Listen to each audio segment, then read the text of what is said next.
Guys, magluluto tayo ng saging para hindi masira. Ilalagay natin sa freezer kasi hinog na guys.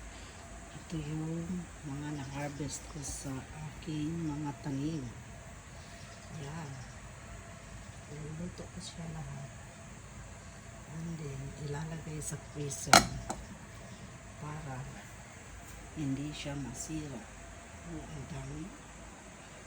dami guys. Pag may itinanim, may aanihin.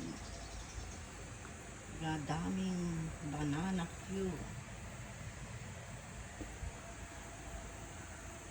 Manamit ang banana.